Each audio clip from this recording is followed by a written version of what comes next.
Bonsoir à tous. Ce soir, j'ai eu le plaisir de recevoir Émilie Delaunay, a.k.a. Lisa Del Sierra. À ses côtés, Fanny Ruet.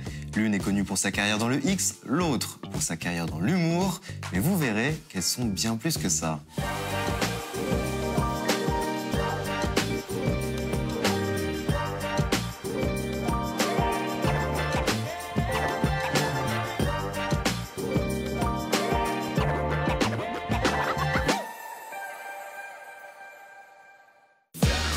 Mais où va s'arrêter Fanny Ruet? La Belge s'est d'abord faite connaître grâce au stand-up en 2019 avec son sketch inoubliable sur le malaise. Consentement pas, j'avais 11 ans, papa. Depuis, on la retrouve sur France Inter dans la bande originale présentée par Nagui. Mais aussi avec Les gens qui doutent, son podcast où elle recueille les confessions de nos personnalités préférées. Mais comme Fanny est toujours là où on ne l'attend pas, surprise, elle devient romancière et même réalisatrice. On découvre tout ça aux côtés d'une autre invitée au parcours hors norme, Émilie Delaunay. Elle a aussi fait du podcast avec son émission Piment. Mais elle est surtout connue pour sa carrière d'actrice X sous le pseudonyme de Lisa Del Sierra. Aujourd'hui, Émilie profite de son exposition pour sensibiliser aux notions de consentement et de sexualité. Salut Fanny, salut Émilie, bienvenue dans Divan. Je vous propose qu'on commence en s'asseyant sur cette table. Vous connaissez le principe de l'émission, j'ai envie que vous fassiez connaissance. Alors, est-ce que vous vous connaissez? Non, pas personnellement. Et puis quand tu nous as invités, moi j'ai essayé de faire un peu des recherches et tout. Et c'est seulement aujourd'hui que j'ai compris qu'il y a deux Émilie Delaunay. Donc maintenant, je connais très bien l'autre. Qu'est-ce qu'elle fait, l'autre? Elle vend de l'eau. Ouais, c'est ça. Dans l'anecdote, c'est qu'on l'a retrouvée dans une pub Kézak et c'est elle qui m'a dit cette fameuse phrase qui s'appelle Rio Kézak. Donc ça, c'est pas toi? Non, c'est pas moi. En plus, on a le même âge et tout, donc c'est hyper confusant, mais non. Bon, pour commencer l'émission, j'aime bien à chaque fois vous donner des affirmations sur l'une ou sur l'autre et vous me dites si c'est vrai ou faux. Ok. J'ai commencé avec une affirmation sur Fanny. Tu me dis si c'est vrai ou faux. Son désir est instantanément inhibé pour une personne si cette personne utilise l'expression « faire popo ». J'ai envie de dire que c'est vrai, quoi. Est-ce que c'est vrai?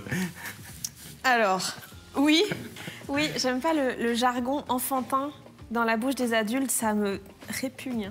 Est-ce que tu as une anecdote par rapport à ça? Parce que ça, je l'ai pris de ton livre qui va bientôt sortir. Bien sûr que les poissons ont froid.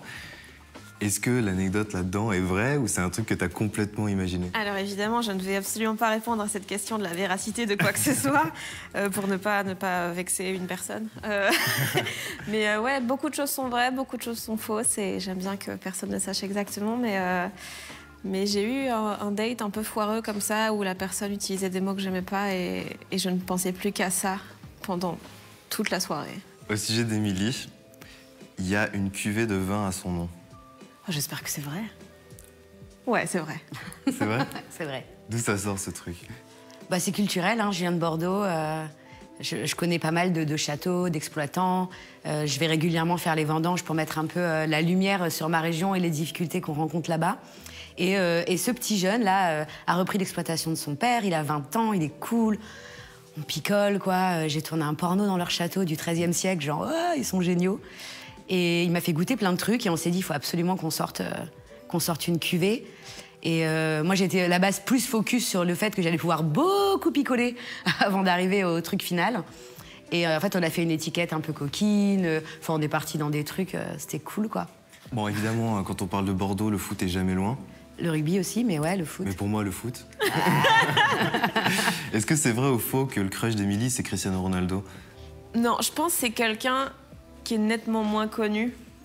Genre, je pense que t'as un crush un peu obscur dans le milieu du football parce que tu t'y connais. Alors en fait, officiellement, oui, j'ai dit que Cristiano Ronaldo pouvait être mon crush, mais c'était pour faire plaisir à mon mari. Ah, ok. Parce que lui, il est archi fan. Pourquoi lui faire plaisir? Il est méga fan et chaque fois, je lui dis, mais non, mais c'est horrible. Mais il a qu'à avoir un Il crush montre tout seul, ton tous mari. ses muscles et tous ses machins, il me dit, regarde, machin. Et en fait, moi, ça me dégoûte, quoi. Il y a des veines et tout, c'est... Mais pour lui faire plaisir, dans une interview, j'ai dit Cristiano Ronaldo et il était hyper content. C'était un private joke entre nous, il était ravi. Mais non, pas du tout, tu as tout à fait raison, pas du tout. En vrai, c'est qui? T'en as ou pas? En vrai, ouais, ça pourrait être... J'aimais bien Paoletta, moi, à l'époque. Oh, pas mal. Bon name dropping, ça. C'est plus mon style, ouais. Bon, allez, j'ai une dernière affirmation et c'est encore autour du foot. Ah. Il paraît que, étudiante, Fanny bossait dans une boulangerie et qu'elle a tout plaqué pour se lancer dans le stand-up le jour où, dans cette même boulangerie, elle a rencontré Zidane. Ouais, j'ai envie de dire que ça serait trop cool. C'est vrai ou c'est faux? C'est totalement faux. Mais en fait, ça vient d'une photo sur laquelle on me tague tout le temps, d'une fille qui me ressemble très fort, qui bosse dans une boulangerie. Elle a une photo avec Zidane et ses petits pains. Regarde, elle ressemble à ça, la photo. Et cette Elle te photo, ressemble très fort, très fort. C'est juste les lunettes et les on cheveux. me Ouais, tague voilà, tout le temps ouais, c'est dessus, pas mal, quoi. mais Donc voilà. Mais j'aurais aimé que ce soit moi, dans cette boulangerie avec Zizou. Ouais, ça aurait Alors, été du une coup, belle comment impulsion. comment ça a commencé le stand-up pour toi? Parce que j'ai l'impression, nous on s'est un peu rencontrés par hasard en faisant du journalisme. Et en fait, du jour au lendemain, je te voyais dans tes trucs de journalisme. Et d'un coup, genre, salut, je fais du stand-up. Ouais, c'est un peu ça qui s'est passé parce que je bossais un peu dans la com, dans le journalisme et tout. Et puis je détestais ça. Rapport au fait que c'est très ingrat, désolée l'équipe. Mais je trouve ça très ingrat comme métier et tout. Et je me sentais pas du tout bien là-dedans, ça m'allait pas. Et donc j'ai tout claqué pendant 6 mois. Et puis j'ai commencé l'humour une fois comme ça. Juste pour essayer, pour faire un truc différent que j'aurais jamais osé faire. Et puis je l'ai fait et je me suis dit ok, je vais juste le faire une deuxième fois juste pour améliorer. Puis je me suis dit oui, mais attends, j'ai juste encore une chose à rectifier. Et puis ça fait 4 ans. J'ai rompu avec mon copain l'année dernière parce qu'on n'arrêtait pas de s'engueuler. Il me reprochait plein de trucs. Il était là ouais, arrête d'utiliser ma brosse à dents pour nettoyer ta cup. Non mais il est maniaque. Toi, c'était quoi ton premier job, Émilie? Mon tout premier job, Ouais. je nettoyais les carreaux des restaurants à Saint-Pierre, à Bordeaux, pour 10 francs. J'arrivais avec mon truc. T'as grandi en francs? Ouais, j'ai grandi en francs, ouais. On n'a pas le même âge. Quel âge? Ouais, j'ai un certain âge. Et c'était quoi le premier truc que tu t'as acheté avec ton salaire? Avec tes 10 francs? C'est de la drogue. Ouais, C'est de la drogue. C'est sûr. C'est le regard lubrique de si vous en reste, j'en prends. Ouais, c'était cool. D'ailleurs, tout à l'heure, je montrais le sosie de Fanny sur Twitter. Il y a une anecdote que je t'ai entendu raconter qui m'a vachement surpris. T'as dû aussi combattre avec des sosies sur des sites de rencontres. Ouais. C'est quoi cette histoire? Bah, c'est que les hommes sont complètement naïfs, quoi. Ils ont un problème. Je me retrouve à me faire engueuler, insulter parce que j'ai laissé entendre sur des sites de rencontres qu'on allait se rencontrer bientôt, que c'était génial. J'enverrai plein de photos de moi et tout. Enfin, il y a des faux profils où ils utilisent mon image pour draguer. Et il y a des hommes assez naïfs pour tomber sincèrement amoureux, envoyer de l'argent, acheter des billets de train. Des Ah, trucs ça a de été au ouf. point du scam, en fait. Ah ouais, ça a été loin. Je me suis retrouvée à devoir porter plainte avec les victimes pour pouvoir les aider un petit peu, quoi. C'est marrant parce que, alors ça, je savais pas qu'il y avait des histoires de scam Tous les jours. derrière ça. Mais c'est aussi le sujet de ton livre, qui va bientôt sortir le 30 mars. C'est ça. C'est quoi cette histoire? C'est le sujet et en même temps pas le sujet parce que c'est vraiment un questionnement tout au long de est-ce que c'est une arnaque ou pas. En fait, j'ai rencontré quelqu'un sur MSN quand j'avais 15 ans. Et Ah, tu vois, Franck, MSN, on se oui, rejoint. mais c'est ça, les années jadis. Et donc on s'entendait trop bien, c'était trop chouette, c'était un garçon que j'aimais beaucoup et il m'a beaucoup aidé à un moment où c'était compliqué pour moi et tout. Et on s'est perdu de vue parce que MSN a disparu, tout ça. Et au bout de 10 ans, je me suis dit vas-y, je le retrouve, juste pour prendre de ses nouvelles et tout ça. Et quand j'ai cherché son nom sur Internet, il n'y avait aucun résultat, comme s'il avait jamais existé.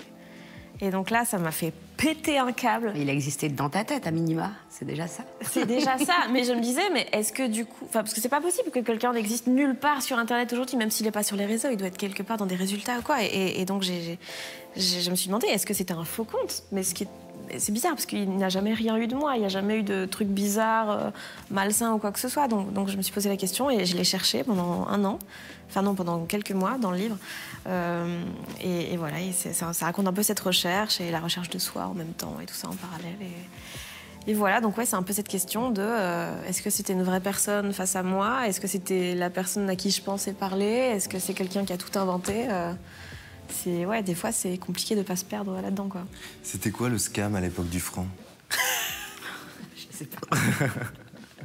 Est-ce qu'il y avait Internet déjà à l'époque du franc? Justement, est-ce que ça t'est arrivé plus jeune de te retrouver à discuter avec des gens comme ça, anonymes, comme une certaine génération qui se retrouve à parler sur MSN et tout Non, jamais.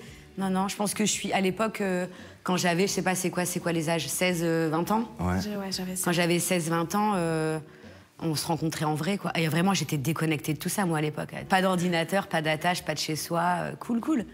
C'est-à-dire pas de chez soi Bah, très déconnectée, quoi. J'étais dans une espèce de... À Bordeaux, on avait une espèce de mouvance techno, là. On avait nos clubs, nos free parties. On se maquillait pas, on se lavait pas les cheveux. Ah ouais, c'était aux roots, quoi. Ouais. T'as des photos d'époque de ça? Non, heureusement, il n'y a pas de preuves. J'ai commencé à me laver les cheveux, mettre du vernis, tout ça, quand j'ai commencé la pornographie. Ok, et comment tu t'es retrouvée là-dedans, dans ce milieu-là, du coup? Eh ben, quand j'ai eu 18 ans, j'ai eu 18 ans, quoi. Donc ça y est, je peux prendre un appart, je peux avoir un vrai taf. Et je me suis fait une promesse, voilà, à 18 ans, tout ça, c'est fini, quoi. Maintenant, faut rentrer dans le dur, faut être une adulte. C'était mis un peu la pression là-dessus avec la bande de copains. Et j'ai cherché un premier taf. Et j'ai bossé en sex shop, quoi. Ça a commencé comme ça. Je suis arrivée au sex shop à la base pour vendre, comme vendeuse. Puis très rapidement, j'ai compris que c'était beaucoup plus cool de se mettre à poil, de gagner plein de thunes. C'est quoi que moi, j'ai encore peur du regard des autres. C'était quoi que tu te disais pour... comment tu te sentais pour te dire « Ah, je serais plus libre si je suis nue et je fais ça En fait, je l'ai pas du tout conscientisé. Je vois les filles aujourd'hui qui ont 16-18 ans, elles se maquillent, elles mettent des lingeries, elles font attention à leur apparence, elles draguent, elles pécho et tout. Alors, j'étais pas là-dedans du tout, quoi. J'avais pas du tout sacralisé mon corps. Déjà, je pensais pas plaire, clairement. J'avais jamais éprouvé de désir, j'avais jamais imaginé qu'on puisse en éprouver pour moi. Je pris ça comme un taf, quoi. Un taf où finalement, au lieu de venir 8 heures par jour toute la semaine, je vais venir que 2 jours dans la semaine pour gagner la même chose. Yay! Trop bien! Et pour moi, il n'y avait aucun problème, quoi. Vraiment aucun problème. Et les premières rencontres dans ce milieu, je te disais hors antenne que récemment, on a beaucoup parlé de l'affaire Jackie et Michel. Et toi aussi, tu es vraiment investie dans une certaine éthique, sur une éthique dans le porno. Les premières rencontres, elles étaient bienveillantes dans ce milieu-là quand tu arrives, ou c'était un peu plus compliqué? Non, moi, ça s'est hyper bien passé, quoi. Mais je suis pas arrivée en me disant je veux gagner des thunes, je veux faire carrière. Ça s'est fait... Voilà, il y avait ce couple qui venait dans ce sex shop là, se produire une fois par semaine. Et en fait, je m'étais cachée dans une des cabines pour les regarder ken. Attends, se produire, c'est-à-dire faire un film ou... Non, en fait, ils faisaient l'amour devant d'autres gens, quoi. Ah oui, donc c'est un spectacle. Ouais, c'est un spectacle. Et après leur spectacle, du coup, je les ai rencontrés puisque je bossais dans le truc, j'étais dans les loges. Et je leur ai dit, c'est ouf ce que vous faites, quoi. Et en fait, après, en discutant avec eux, j'ai compris qu'ils faisaient des films, que c'était un couple d'acteurs et d'actrices. On a sympathisé, ils ont proposé de me faire des photos en me disant, ah, tu pourrais fonctionner de ouf, t'es hyper jolie et tout. Et moi, wow, cool, on fait des photos, quoi. Donc voilà, on a été faire des photos. Ils ont envoyé ces photos à un grand magazine de l'époque, qui ont dit, ah, on va te mettre en couve du magazine. Mais moi, encore une fois, tout ça, j'en avais mais rien à faire, quoi. Genre, c'était cool. La première fois que je suis arrivée sur le premier set photo, la make-up, elle était furax. J'avais les ongles dégueulasses, j'avais les cheveux emmêlés, on m'avait jamais maquillée de ma vie. Et puis surtout, je me faisais pas les aisselles, enfin... Moi, j'étais... T'as pas les codes, quoi. Ouais, tout ça, ça me parlait pas, quoi. On a fait ce premier shoot, j'étais dans ce magazine, et quand le magazine est sorti, Dorsel m'a contactée. Et là, t'avais aucune notion du fait que Dorsel, c'était... Rien. J'avais jamais vu un boulard de ma life. Genre rien, quoi. Pour moi, c'était hyper obscur. Quand le magazine est sorti, j'ai été ultra étonnée de tous les gens de mon entourage qui m'ont dit « Hey, cool. » C'est ça. Moi, j'avais jamais repéré ces trucs-là. Vraiment, j'étais loin de tout ça, quoi. J'étais loin de tout ça. Ce qui est dingue, c'est pour toi, Fanny, quand tu commences le stand-up, ça allait super vite. Est-ce que tu as eu le même sentiment de te dire « Ouh là là, où est-ce que j'arrive? D'un coup, on me fait plein de propositions. » Est-ce que ça a été le rush, comme Émilie? Non, je pense que ça a pris un peu plus de temps, parce qu'il y a d'abord eu quand même quelques scènes où c'était galère, ou des trucs que tu acceptes. Aller jouer 10 minutes à Charleroi devant des personnes qui clairement n'ont pas envie que tu sois là, et donc au final t'as pas envie d'être là non plus, donc voilà, des plans un peu foireux, j'en ai fait plein. Non, je pense que tout a été... c'est à la limite, si ça avait été plus vite, ça aurait été trop vite, mais là, tout était assez gérable à chaque étape. J'ai pas eu le temps de m'emballer trop sur ce qui s'est passé, donc ça va. Et le fait de se mettre à nu sur scène, j'entends évidemment que d'un coup tu commences à raconter des histoires rigolotes qui t'étaient arrivées, genre comment t'as appréhendé ce moment? Mais là, l'avantage avec le stand-up, c'est que tu choisis quand même ce que tu dis. Et puis surtout, tu reprends le contrôle d'une histoire. Même si c'était un truc négatif que tu as vécu, un truc où tu étais un peu humilié, quoi que ce soit, c'est toi qui le racontes. C'est toi qui deviens vraiment ouais, la personne dont ça vient, héros. en fait. Ouais, tu deviens le héros, même si tu étais la victime à la base. Et puis surtout, tu choisis ce que tu dis. Il y a des choses que j'ai romancées, il y a des choses que j'ai améliorées, il y a des choses... voilà, vraiment... Je pense que les choses les réellement plus humiliantes de ma vie, jamais elles seront sur scène.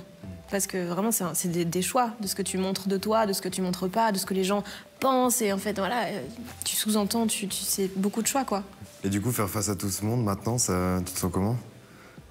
Maintenant, ça va, franchement. Là, j'ai beaucoup plus peur pour le livre, où là, c'est quelque chose de beaucoup plus premier degré. Et donc, je peux plus me cacher derrière le « Ah, on rigole !» Ceci dit, il est très drôle aussi. Il y a beaucoup de blagues, mais parce que j'ai toujours quand même besoin de me planquer derrière ce truc de hey, « c'est bon, c'est des blagues, c'est pas très important, tout ce qui est émotion. » Et ouais, ça, c'est un procédé classique pour se planquer, quoi. Pourquoi ça te fait peur, du coup, de te dire que ça pourrait être pris premier degré? Parce que c'est terrorisant, le premier degré. C'est genre... Ouais, parce que c'est vraiment toi, t'as pas de protection après. Et puis aussi, parce que le premier degré, je trouve ça chiant, en vrai. Ouais. Genre, littérature, ah, c'est bon, quoi. Come on. Dans le porno, quand on fait un film, c'est que du second degré ou il y a ce côté aussi premier degré? Il y a des gens qui sont très premier degré. Tu l'étais ou pas? Je pense pas. Non, moi, j'ai mis un temps fou à me dire que je pouvais faire quelque chose dans ce milieu, que je pouvais plaire, que je pouvais en faire un job, quoi. Au début, c'était vraiment... On m'appelle, j'y vais, c'est cool, on passe un bon moment. Mais je trouve ça beaucoup plus facile de se mettre littéralement nu et d'accomplir une performance que d'aller se raconter sur scène devant des gens, même en le tournant à la blague et tout ça. Je trouve que ça demande beaucoup de courage. Alors qu'au final, se foutre à poil, se faire limer, bon, c'est de l'acting, quoi. Je peux dire se faire limer? Oui, il m'a fallu un temps de se faire limer. Elle parle du make-up, elle parle... Oh non! Ouloulou! C'est ton pénis! Mais du coup, alors, à quel moment tu t'es sentie légitime dans ce milieu? Ce que tu dis. Quand j'ai arrêté. Ah ouais, c'est vrai? Ouais. Mais t'as arrêté quand? En quelle année? J'ai arrêté de tourner en 2013 comme actrice. J'ai fait un petit revival en 2017. J'étais en fin de droit de chômage. Je venais d'avoir mon bac et je voulais faire l'école d'infirmière, donc il fallait que je fasse un peu d'oseille. Et c'est à ce moment-là, en fait, que je me suis rendu compte que je faisais partie des murs, quoi. Je suis passée de tu n'es vraiment pas grand-chose dans ce milieu.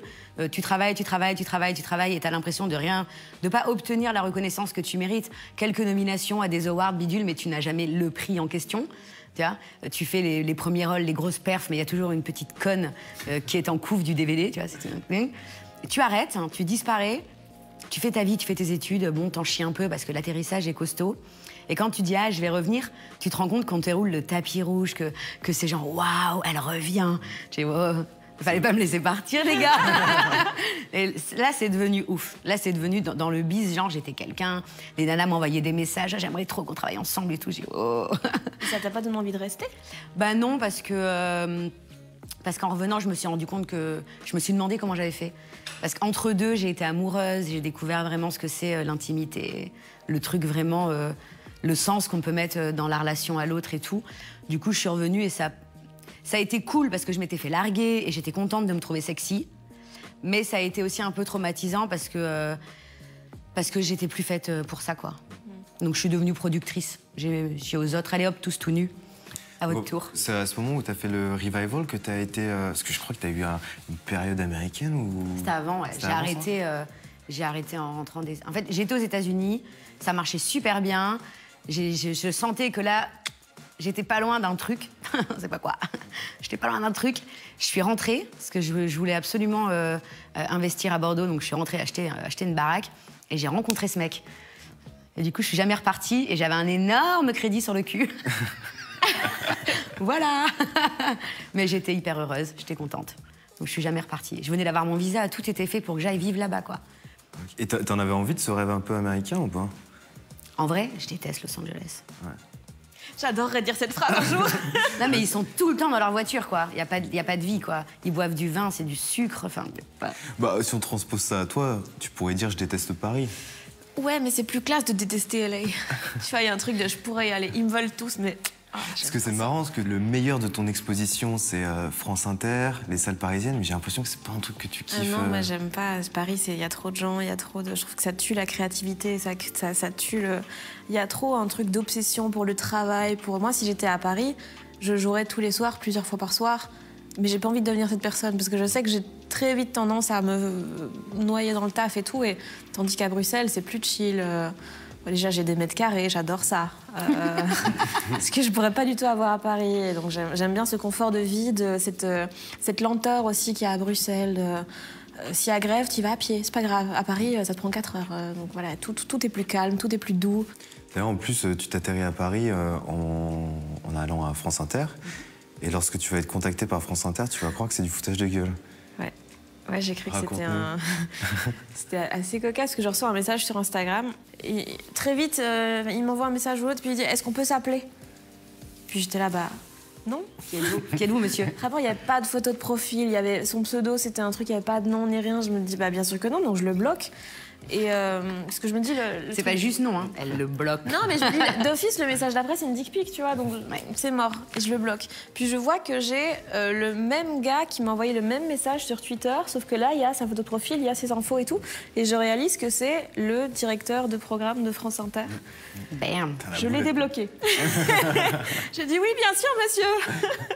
Et ouais, là, il m'a appelé, il m'a dit, ouais, on aime bien ce que tu fais, est-ce que tu veux passer un casting? Et tout, d'ailleurs, très vexant, mais je suis la seule personne parmi les chroniqueurs qui a dû passer un casting. C'est vrai? Et tous les autres, ils les ont pris, genre. Ouais, donc je suis allée faire un casting horrible où vraiment j'ai fait un aller-retour Paris pour aller dans un studio avec le rédac chef et le directeur d'antenne qui me regardaient faire mes blagues en ne rigolant pas du tout. Ils étaient juste vraiment regardés comme ça, vraiment, tu vois qu'ils réfléchissaient, qu'ils analysaient le truc et tout. Et je me suis dit, mais c'est horrible. Je viens de passer 3 minutes à faire des blagues à des gars qui rigolent pas. Ils vont me dire, bah écoute, ciao, on ne se verra plus jamais. Puis à la fin, ils m'ont fait, très bien. J'étais, what the fuck? Et puis j'ai commencé la semaine d'après. Je suppose que vous avez vu passer l'info. Emmanuel Macron a annoncé la gratuité des préservatifs pour tous les mineurs et jusqu'à 25 ans. Et autant les moins de 25 ans, je comprends, autant est-ce que tu as vraiment envie de baiser quand tu es dans une mine? Les mineurs. Ok, ça c'est fait. C'est quoi le truc pour lequel vous êtes le moins connu mais dont vous êtes le plus fier? Mon boulot pendant le Covid. C'était quoi? Bah, j'étais infirmière. Explique-nous. Et pas que mon boulot, mais... T'as terminé tes études d'infi? J'ai fait mes études d'infi pendant le Covid. Ouais. J'étais juste au milieu quand ça a commencé. Toi, tu t'es dit, personne les respecte, c'est là que je vais aller. Ouais, bah ouais, je sais pas, c'était... Donc ouais, ce qu'on a accompli, pas juste moi toute seule, je suis fière de moi, non. Mais tout ce qu'on a vécu, tout ce que ça a demandé comme énergie, je suis assez fière d'avoir tenu le coup. Parce que je suis pas quelqu'un qui est allé au bout de quoi que ce soit pendant très longtemps dans ma vie. J'étais assez instable. Et d'avoir tenu le coup, ouais, c'est quelque chose dont je me souviendrai toute ma vie, ça c'est sûr. Et pourquoi ce choix d'infirmière? C'est à quel moment que tu décides de faire ça, ces études? Bah en fait, moi, j'avais pas fait d'études. J'ai vaguement été en seconde à l'époque. Bon. Et en fait, quand j'ai tout arrêté en 2013, il a fallu que je trouve un job, que je suis redevenue une civile, comme on dit dans le porno. On redevient civile. Et ma mère était aide-soignante. Et donc, elle m'a trouvé des plans comme aide ménagère, auxiliaire de vie. Donc, j'allais aider les petits papis-mamies, machin. Je suis rentrée à l'Association des paralysés de France. J'ai commencé à m'occuper de plein de gens. Et j'ai rencontré des aides-soignants qui m'ont fait travailler en EHPAD. Donc, les fameux EHPAD où personne n'a de diplôme. Hein. Je faisais partie de ces soignants qui n'avaient pas de diplôme. Et là, je me suis dit, bah, je peux tenter les concours et essayer de faire l'école d'aide-soignante. Parce que je pense quand même qu'on fait un peu de la merde. Il y a des moments où j'étais complètement décontenancée par des situations où j'étais, attendez, moi, il y a un an, j'étais à Los Angeles. Je sais pas, à la couche, à l'endroit, à l'envers, je ne sais plus. Tu vois, genre, t'as surveillé ci, ça, là, j'ai fait quoi? Écoutez, je lui ai brossé les dents, il est tout propre, il est bien peigné. Voilà, c'était vraiment, je survolais, quoi. Et on attendait de moi quelque chose de nickel, donc j'ai voulu me former. J'ai voulu me former parce que j'avais vraiment la sensation qu'un jour, ça allait être le drame, quoi. Donc j'ai passé les concours, je suis rentrée à l'école d'aide-soignante. Et ça a été le choc, quoi, l'école, quoi, 8 heures par jour, le cul sur une chaise, aller en stage, devoir être repentie de ma carrière d'actrice, parce que si j'étais pas repentie, si j'avais le malheur de dire que j'avais adoré cette vie, j'étais hyper mal perçue, alors que de dire que oui, j'étais peut-être victime de quelque chose. Ouais, j'ai fait ça, ouais, c'est mal.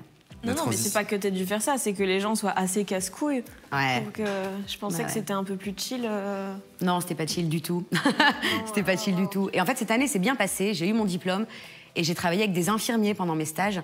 Et je me suis dit, en fait, moi, je veux faire ça, quoi. Je veux faire comme eux. Donc, bah, il fallait que je passe mon bac. Donc, j'ai passé mon bac après. Et j'ai fait les concours d'école d'inf. Et je suis rentrée à l'école d'inf. Et là, en étant beaucoup plus assumée, en me disant, attends... Oui, j'étais actrice et oui, j'ai monté ma boîte de prod pour payer mes études en plus. Donc je filme des gens tout nus et tout va très bien, quoi. Laissez-moi tranquille. Et pendant ces études-là, j'ai fait le Covid, du coup. Mais est-ce que le fait de faire, comme tu dis, la transition dans le civil, j'ai l'impression que dans le milieu médical, ils envoient des vertes et des pas mûres. Est-ce que du coup, eux avaient une forme de bienveillance à ton égard? Ou est-ce que ça a été compliqué de travailler avec des infirmiers et ils te ramenaient tout le temps à ta carrière passée? Il y a eu un switch à un moment. C'est-à-dire pendant une période, c'était un peu compliqué. On n'hésitait pas. Je me rappelle d'un matin où je suis arrivée au boulot à 7h du mat, aide-soignante en cardiologie, enfin soins intensifs cardio. À 7h du mat, je me fais toper par l'infirmier qui me dit maintenant tout le monde sait qui tu es, ce que tu as fait. On va voir si tu assumes. Les gars, il est 7h du matin, je suis même pas changée. Si j'assume quoi en fait Et il m'a dit montre-moi que tu es solide, comme s'il était mon daron, quoi. J'ai dit mais gars, qui êtes-vous, quoi? Genre, rends-moi fière de toi, ou je sais pas. Ouais. Et le pire, c'est que j'ai su très peu de temps après. Bon, je me suis fait virer, parce que ça a un peu foutu le bordel dans la clinique. Forcément, les ambulanciers, visiblement, se battaient pour nous amener les infarts. Ouais, on veut la voir, elle est dans cette clinique-là. Et j'ai su peu de temps après que c'est cet infirmier, soi-disant gentil, bienveillant, qui voulait me soutenir, qui lui, n'en avait rien à faire, qui m'avait balancé pour voir ce que ça allait faire. C'était lui qui m'avait reconnue, donc c'est hyper tordu. Mais il y a eu un switch quand j'ai commencé en fait à m'assumer. Quand j'ai ouvert un Insta, j'ai dit ouais, je suis Lisa Del Sierra, mais je suis aussi Émilie, et je suis infirmière, et j'ai été actrice, et je fais du no-port encore, et what the fuck en fait. Et à partir de là, quand je suis arrivée en service pendant mes études, pour les stages et tout ça, bah, c'était cool quoi, finalement. Et c'était avant peut-être de ne pas le dire, d'avoir un peu peur même qu'on m'en parle, et de devoir me défendre, et bah, c'est là en fait que ça passait pas. Donc le déclic, ça avait vraiment été cet Instagram, en fait. Ouais, et le Covid. Ouais. Et le Covid. Bizarrement, il y a eu une sorte d'admiration, un élan de solidarité envers les soignants, et de se dire, attendez, elle a fait ça, et elle peut faire ça. Bah, finalement, les gens ouvrent leur chakra, genre, ah, mais on peut être plusieurs choses à la fois. Cool. Et ça m'a humanisé un petit peu, je pense, aux yeux des gens aussi. Pour revenir à la question de départ, c'est quoi le truc dont tu es le plus fier, pour lequel tu n'es pas connue? Ben, je sais pas trop. En fait, je trouve déjà il y a un décalage temporel entre ce que je fais et le moment où ça sort. Donc déjà ça, des fois, genre là, j'ai réalisé un film en octobre et je l'aime trop et je le trouve trop bien. Vraiment, je suis trop fière de ce qu'on a fait. Mais le grand public, on va dire, le verra dans 1 an, quoi. Et donc il y a un gros décalage entre moi, je suis trop fière de moi, et puis bah, je pourrais en parler que à ce moment-là, quoi. Donc il y a des fois ça qui est un peu bizarre, ou pareil, le roman, je l'ai terminé en novembre, je crois. Et là, il sortira que fin mars, et donc il y a toujours un peu ce décalage dans la fierté, on va dire. Mais sinon, je dirais qu'il y a aussi un décalage entre ce pourquoi on me présente dans les médias et tout, et ce que les gens réellement y retiennent. Genre là, souvent, on parle France Inter, Montreux et tout. En vrai, les gens, quand ils me croisent, ils me parlent surtout du podcast. Ouais, et vraiment, ils me parlent des gens qui doutent et de ce que ça leur apporte comme podcast et tout. Et ouais, je pense que les gens me préfèrent pour ça. Et je pense que moi, je me préfère là-dedans aussi. Parce qu'il y a un truc beaucoup plus nuancé. Là où dans les chroniques, c'est toujours bite, on fait des blagues et tout. Et il y a peu de place pour la douceur, pour le questionnement, pour les doutes et tout ça. Et donc là, le podcast, je trouve, c'est beaucoup plus moi dans la vraie vie. Il y a beaucoup de blagues, mais il y a aussi beaucoup de... qu'est-ce qu'on fait là dans l'existence? Ouais. Salut, je m'appelle Fanny Ruet et vous écoutez Les gens qui doutent. J'ai le doute positif. C'est-à-dire que je trouve que c'est pas une angoisse, le doute. C'est même plutôt sain. Si tu l'as pas... Par contre, j'aime bien un tout petit peu le cacher, j'aime bien un tout petit peu essayer de le combattre. Écoute, je propose qu'on continue cette discussion autour des podcasts. On se décale dans le divan. El famoso. El famoso divan. Allez, on y va. Fanny, tu peux te mettre à côté de moi si tu veux? Mais bien sûr. Allez. Bon, les gens qui doutent. Tu disais que c'était un peu ta petite fierté. Le concept du podcast, c'est un peu de questionner des artistes, des chanteurs, des comédiens, des humoristes sur leurs doutes, on est tout toutes simplement. les mêmes, hein. Et est-ce que c'était au départ, ce podcast, une quête perso, de se dire, tiens, est-ce qu'il y a d'autres gens autour de moi qui sont un peu dans le doute et qui se posent 1000 questions, ou c'était juste une façon un peu de déconstruire les artistes qui semblent à chaque fois au top du top? Alors en vrai, la vraie raison au début, c'est que je voulais juste rencontrer des gens que j'admirais. Sauf que tu peux pas juste envoyer un message en disant « Hey, on va prendre un café ». Donc je me suis dit, je vais faire un podcast, comme ça, il y a une raison légitime derrière et ils acceptent. Et ça a marché. Et de base, c'était vraiment ça. C'était vraiment, OK, il y a des gens que j'aime, pourquoi je les aime, comment ils font, ils partent d'où, est-ce qu'ils ont les mêmes remises en question que tout le monde et n'importe qui. Et donc ça a évolué beaucoup là-dedans et tout ça. Mais de base, je n'avais aucune idée de ce que ça allait donner. Parce que je me rappelle, la première personne que j'ai invitée, c'est Kian Kojandi.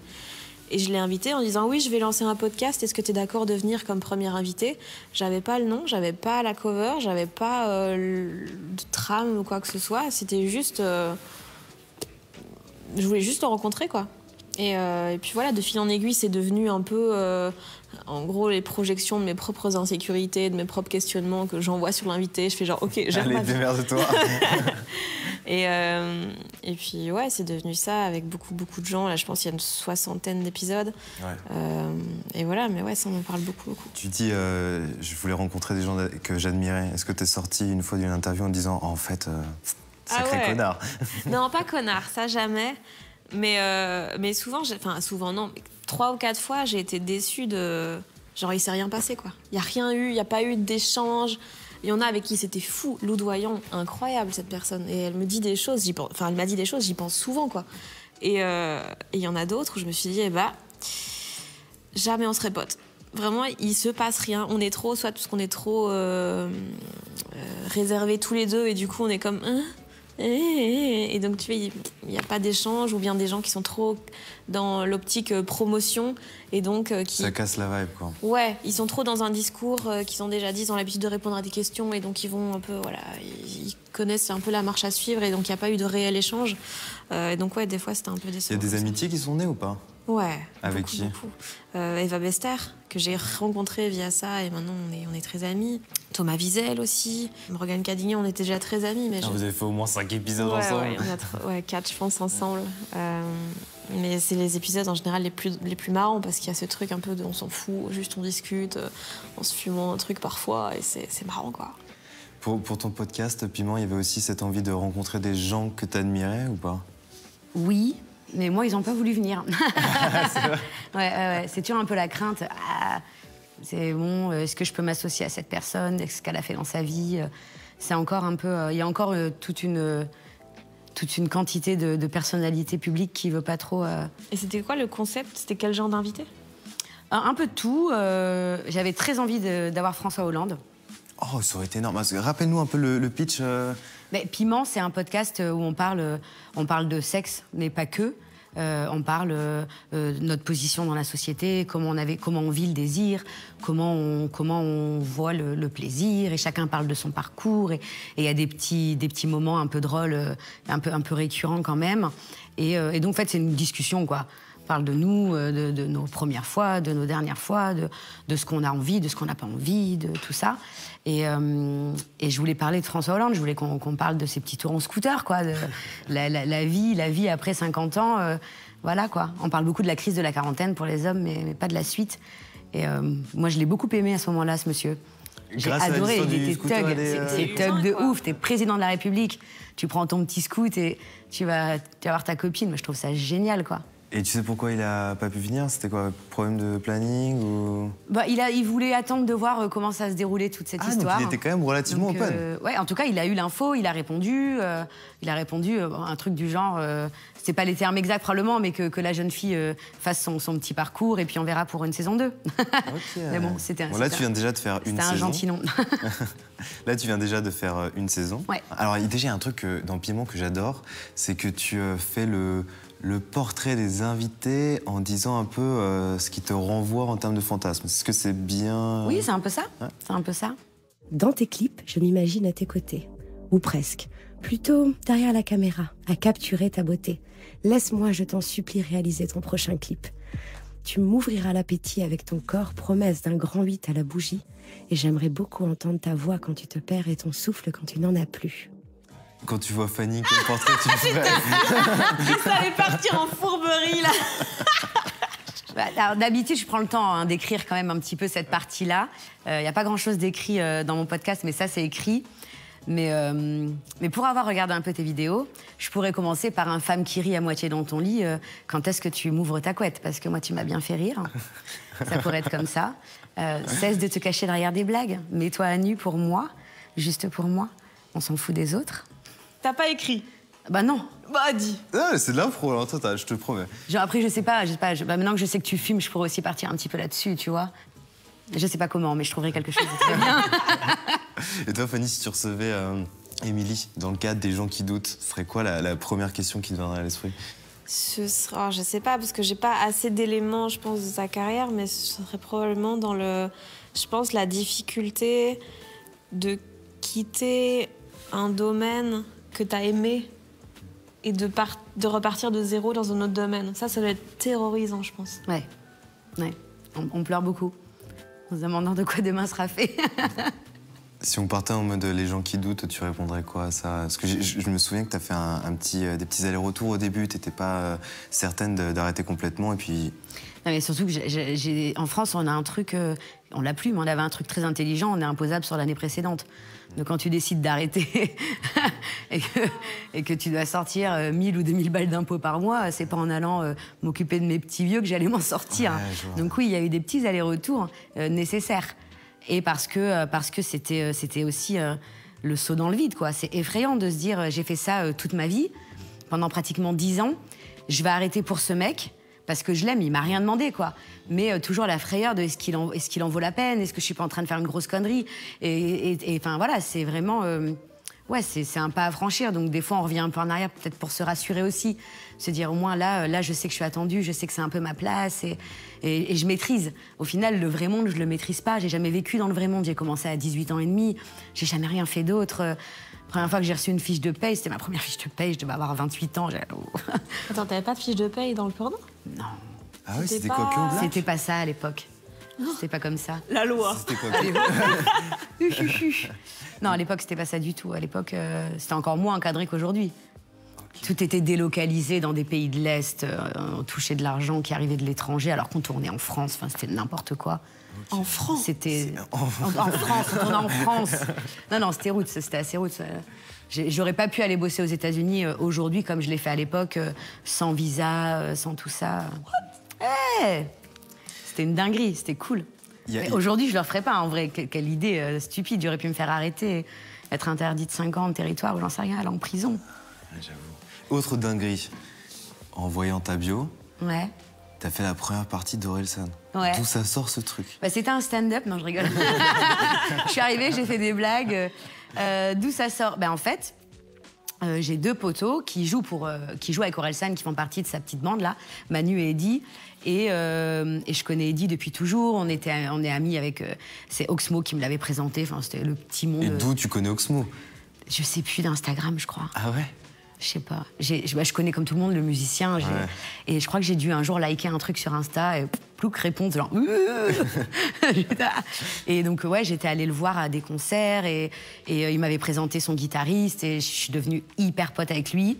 Il fait mes musiques de films d'ailleurs, des films de boules et tout. Et donc, ils montent ce petit groupe à 2, ils me disent « Ouais, ça serait bien, tu viens jouer avec nous, petit air de synthé et tout. » J'ai dit « Bah, carrément, c'est trop cool et tout. » Et tu savais déjà jouer du synthé et tout? Moi, j'ai fait du solfège un peu comme tout le monde quand j'étais gamine. Je peux faire 2-3 conneries, genre lettres à Élise et tout ça. Donc, il a fallu que je bosse, hein. Clairement, j'ai beaucoup travaillé. J'ai appris par cœur ce que je devais faire, tout bien. C'était nickel. Donc, je suis pas une grande musicienne. Si j'ai pas une partition, un bidule et un petit peu de temps, je vais pas arriver... comme les gens dans les gares, là, qui sont insupportables. Moi, j'ai besoin de travailler. Il n'y a rien d'inné là-dedans. Et donc, j'ai fait mon truc avec eux. On se fait un petit clip et tout, c'est cool.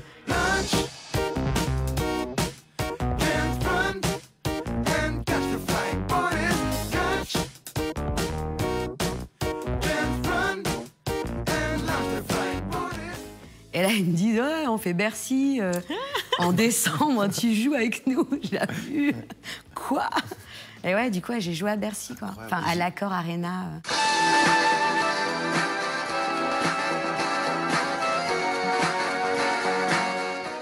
Et fit avec A2H aussi.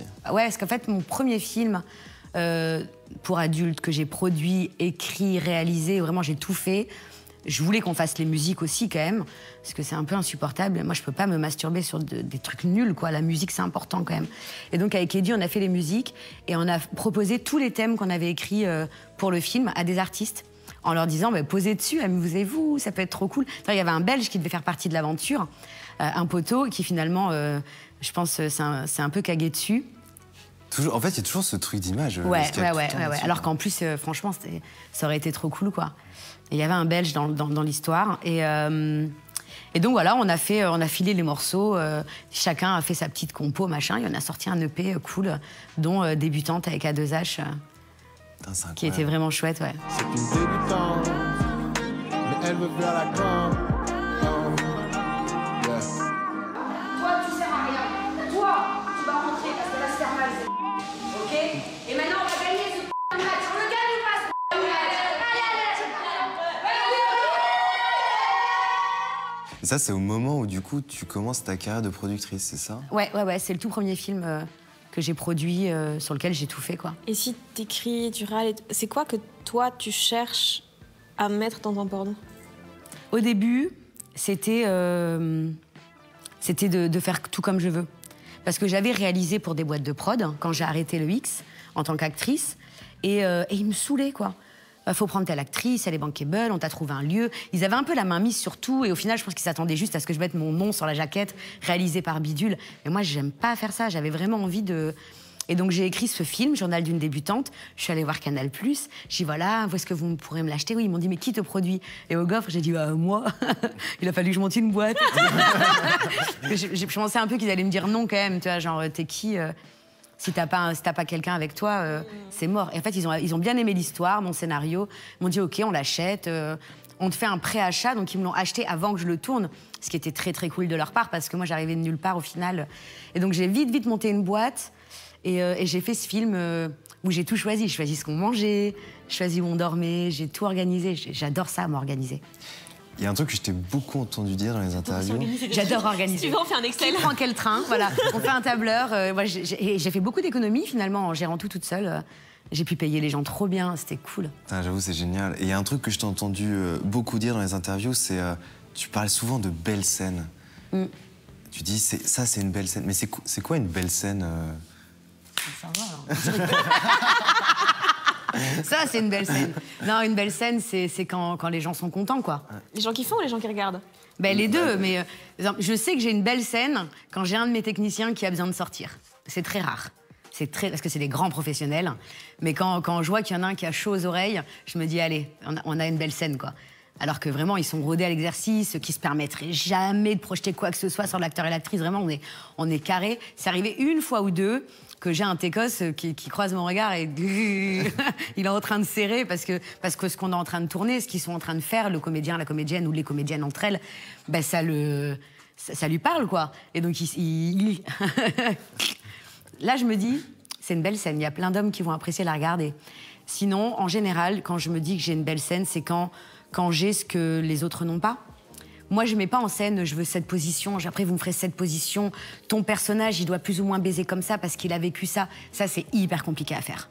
Vraiment, moi, je prétends pas savoir faire ça. Et j'ai déjà essayé, et ça marche pas, clairement. C'est nul. Déjà qu'ils sont pas toujours très bons comédiens, hein, on va pas se mentir. Donc, j'ai une belle scène quand je sens qu'à un moment donné, ils ont oublié qu'on était là, quoi. Et c'est dur à obtenir. Parce que c'est des professionnels, et parce qu'ils veulent pas lâcher trop d'intime, parce qu'ils ont une vie privée. Ils gardent ça pour leur compagne, leur mari, et c'est difficile d'en arriver à ça. Ça demande... je sais pas ce que ça demande d'ailleurs, si je le savais, j'aurais que des belles scènes. Mais ouais, là, quand je sens qu'on n'existe plus pour eux, que même on s'arrête de tourner, on va chercher un autre axe, machin, et qu'eux, ils sont... Ah, j'aime bien. Okay. Mais c'est difficile à avoir. Fanny, c'est quoi une belle scène pour toi? Je sais pas, moi le cinéma, je connais... Attends, on parle de porno ou de cinéma de manière générale? À toi de prendre la question comme tu le veux. En porno, je sais pas, je m'y connais assez peu en fait. Moi, je connais que le mauvais porno. Des trucs, mais tu payes pas? Ben non, mais c'est ça. Voilà. Mais j'ai jamais cherché... Je pense au moment du confinement, j'avais un peu regardé les trucs plus indés et tout ça, et puis il y en avait tellement, j'ai fait à flemme. Ouais. Mais donc ouais, mais au cinéma de manière générale, je sais pas, là je m'y connais, enfin je m'intéresse à ça depuis pas longtemps. Je sais pas, je pense que c'est un truc. Là Là, dans le court-métrage que j'ai fait, il y a une scène que je trouve incroyable parce que c'est une scène où une fille se fait briser le cœur. Et elle joue tellement bien que jusqu'au dernier moment, j'ai l'impression qu'en fait, ça va bien se passer et qu'il va y avoir un switch, tu vois. Alors que je l'ai vu des centaines de fois au montage, mais elle joue tellement bien. À chaque fois, j'y crois. Il y a ce truc de non, mais ouais. Et ça, le truc où même quand t'as écrit le film, t'y crois jusqu'au bout, je trouve ça fabuleux. Dans ce court-métrage que j'ai eu l'occasion de voir, donc l'actrice c'est Mara Taquin, il y a un travail sur la lumière qui est incroyable. Et c'est ta première expérience en tant que réalisatrice. Où est-ce que tu es allée chercher les inspi pour que... Parce que pour un premier court-métrage, j'étais quand même sur le cul, tout tenait la route. Donc... Alors la lumière, c'est surtout le chef-op qui est incroyable, qui s'appelle Sébastien Tran. Et qui était très sensible à ça justement et qui avait beaucoup plus de connaissances techniques que moi j'aurais jamais pu avoir, ça aurait jamais pu être aussi beau si j'avais géré la lumière. Mais je sais pas, moi c'était surtout une question de ressenti, d'essayer de comment traduire une émotion dans le visuel. Ok, là on va faire des plans larges, pourquoi? Parce que elles viennent de s'éloigner dans ce qu'elles ont dit. Là on va faire des plans très serrés parce que dans sa tête il y a une proximité qui existe et donc voilà, essayer de traduire dans l'image ce que les personnages ressentent. Et c'est la première fois que je réfléchissais en ces termes-là, parce que j'ai toujours fait soit de l'écrit, soit de l'audio, mais jamais de l'audiovisuel. Et donc j'ai essayé de voir pourquoi les scènes fonctionnaient dans des films, pourquoi j'ai lu, je me suis tapé tous les bouquins pendant le confinement de John Truby, de 600 pages de comment faire un film et tout, et j'ai rien retenu, mais peut-être qu'inconsciemment ça m'a un peu aidé quand même à me poser les bonnes questions. Mais surtout la psychologie du personnage de Mara Taquin est très intéressante, puisque c'est une jeune femme qui est folle amoureuse d'une autre, mais qui n'arrive pas à assumer cet amour et qui du coup se tape que des mecs. Ouais. C'est un peu ça. Non, c'est pas qu'elle assume pas cet amour, c'est qu'elle considère les relations avec les hommes et avec les femmes de manière très différente et que l'amour, ça va être plutôt avec les femmes et l'aspect sexuel ou l'aspect juste un peu passe-temps comme ça sera avec les mecs. Et donc c'est juste qu'elle considère ça de manière très différente et que justement, elle ose pas faire le premier pas avec la fille, alors qu'avec les mecs, c'est très facile parce qu'avec la fille, ça compte. Et donc elle a peur de se blesser, là où avec les mecs, si ça marche pas, en vrai, on s'en fout, quoi. Et qu'est-ce que tu voulais transmettre avec la psychologie et l'histoire de ce personnage? Moi, j'avais envie d'en faire une histoire d'amour normale, où genre le sujet du film, c'est pas une histoire d'amour lesbienne, c'est juste une histoire d'amour, point. Et ça, je trouve, ça commence un peu à se voir au cinéma, mais souvent, c'est quand même un peu porte-étendard LGBT. Moi, ça m'intéressait pas. Je voulais faire juste une histoire d'amour avec quelqu'un qui ne sait pas exprimer ses émotions, qui a peur de se mettre en danger, qui se planque derrière des blagues dès que ça devient un peu trop sérieux. Et voilà, et puis je voulais un peu. On dirait essayer... toi quand tu dis ça, en vrai. Ben, en vrai, oui, le personnage, elle s'appelle Fanny, quoi. Donc à un moment, tu vois, j'ai même pas cherché loin. Mais ouais, j'avais envie de ça. Et puis de retourner un peu le prisme de genre, les gars dans le film n'ont pas de nom. C'est Random Dude 1, Random Dude 2, et c'est juste des mecs qui ont le rôle que les filles ont toujours eu dans les films, à savoir un peu des faire-valoir, un peu des ils passent, ils reviennent, on sait pas, on s'en fout, il n'y a aucune psychologie derrière. Et je voulais inverser ça. C'était plutôt inconscient d'ailleurs, et seulement après que je me suis dit, ah putain, c'est exactement ce que les filles sont dans les films d'habitude. Mais ouais, je voulais un peu mélanger ce truc des genres qu'on voit dans les films, quoi. Émilie, je t'ai vu acquiescer. Ah, nous, dans les boulards, les mecs, ils ont jamais de prénom, donc la question se pose pas. Nous, il s'agit des femmes, principalement. C'est les femmes qui ont le plus de textes, de lignes, de vie. C'est d'elles qu'on parle. Hein. Et de salaire aussi. Et de salaire aussi. Ça fou. On filme rarement un mec en train de ken. Enfin, tu vois, c'est la femme qu'on veut voir, c'est elle. Ok, je pensais que t'acquiesçais parce que l'histoire t'évoquait des choses ou ça te parlait un peu plus comme sujet. De manière plus large, je comprends le fait qu'on puisse mettre certaines choses dans des cases plus difficiles, parce que plus personnelles, parce qu'on a envie que ça fonctionne, parce qu'on se fait peur, et d'autres choses qu'on banalise, qu'on consomme, et ça marche pas que pour le sexe, mais c'est hyper compliqué à comprendre, en général pour les garçons. Va-t'en dire à ton mec, ouais, mais je t'aime beaucoup, ce qui se passe avec toi, je me mets à nu, je suis vulnérable, je suis là pour toi. Oui, mais demain, je fais une double avec truc et bidule. Mais c'est pas la même chose. C'est un sujet toujours très difficile à... Et ça a été compliqué pour toi, des fois, dans des relations Ah, ça a été de l'horreur. Ah ouais? Ah ouais, ça a été l'horreur. Ouais, ça a été compliqué. Mais moi, j'ai toujours été très au clair, quoi. C'est pas la même chose. Et si je passe une bonne journée au travail et que je suis contente de ma scène, mais sois content pour moi, quoi, gars. Tu vois, me dis pas, mais je suis sûre que t'as eu un orgasme. Et alors, même si souhaite-le-moi. Même si c'était le cas, je vais pas te dire j'espère que tu auras bien une journée de merde aujourd'hui. Non. Est-ce que tu penses qu'à un moment donné, les autres vont arrêter de te regarder à travers le prisme de ce que tu as fait avant? Eh ben, je souhaite pas qu'on efface cette partie de ma vie. Je souhaite que ça puisse être accepté tel quel, en fait. Et ça, c'est surtout vis-à-vis de mes enfants. Parce que moi, je l'ai fait, moi, je l'assume, moi, c'est... Il n'y a pas de problème. Et si les gens sont idiots, si les gens me cataloguent, si les gens me demandent un effort supplémentaire pour pouvoir accomplir telle ou telle chose dans la vie parce que j'ai été ce que je suis, bon, bah, c'est un fait et moi, je me débrouille avec ça. Mais c'est vite assez insupportable quand je commence à réfléchir à mes enfants, au fait qu'elles aussi, elles vont devoir le porter. Là, ça devient beaucoup plus désagréable à gérer comme émotion. Ouais, je vois. Bon, tout doucement, le temps passe. On va devoir conclure cette émission. Il y a une question que j'adore poser, parce que l'idée, c'était quand même de provoquer une rencontre. Qu'est-ce que vous retenez l'une de l'autre après ces quasi 1 heure de discussion? Que je dois payer mon porno. Par exemple. Mais ça, c'est un combat en plus que toi. Ouais, c'est un combat que j'ai. Moi, en final, les femmes ont toutes quand même pas mal de points communs, même si les parcours sont différents. Et je trouve ça très courageux, moi, ce que tu fais. De te mettre sur scène, d'écrire, d'aller chercher les gens dans leurs doutes, dans ton podcast, tout ça. Je trouve ça très intelligent, très inspirant. Bon, merci à toutes les deux d'avoir été avec moi. J'étais vraiment ravi de vous avoir ensemble. Je trouve que c'était une très belle rencontre. Franchement, ça me fait vraiment plaisir de vous voir toutes les deux côte à côte. On va aller rouler maintenant. Merci à toutes les deux. Pour retrouver l'actualité de Fanny Ruet, rendez-vous sur son compte Instagram @FannyRuet. Pour celle d'Émilie, rendez-vous sur son compte @LisaDelSierra officiel. D'ailleurs, vous pouvez retrouver une petite sélection de quelques-uns de ses films sur le catalogue VOD adulte de Proximus Pix. À très bientôt sur Pix Plus.